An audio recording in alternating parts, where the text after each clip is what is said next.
I sometimes don't recognize the Mumbai that's portrayed in regular movies because it's a sanitized version. It's we try and show things to be much cleaner and concentrate on a more affluent side of things.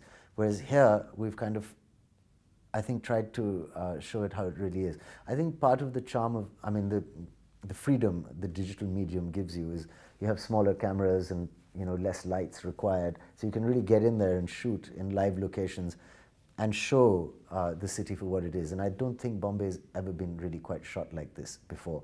You can kind of scurry around the back streets and the Yes. small corners that don't often get represented. Absolutely, and you are scurrying around, and it is rodent-like, and that's what a lot of the city is like. I mean, if you look at Mumbai or Bombay from above, from a helicopter, you see these amazing different pockets, some lovely areas where well-to-do people live, some more affluent than others, and then some really kind of destitute kind of areas which are like slums really, and with little palaces in the middle.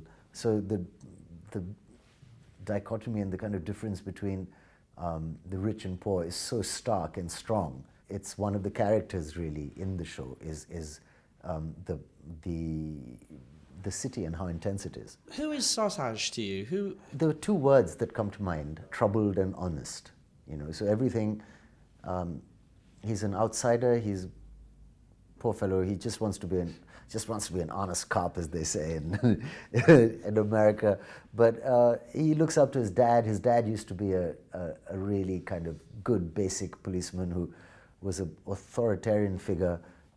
But when he's working as a cop, things are really corrupt. So India is a mix of the medieval and the modern, and there's things that have happened all over the world before, happening in different areas of the country simultaneously. So parts of the villages are, pre-industrial revolution. Parts of the city are 1960s America with like a Serpico kind of environment with people on the take and all that sort of stuff going on. So he is this outsider. He's a Sikh Sardar. He's the only one.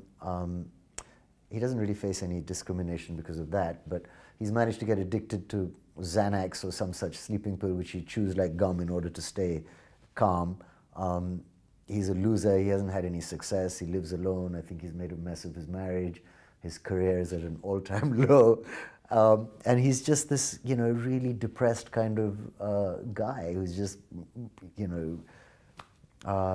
being this cop in India. And then one day, this gift lands in his lap, where the most dreaded mafia don mobster in Indian in history pretty much rings him up and says, "Listen, I'm going to give you a tip that's going to change your life."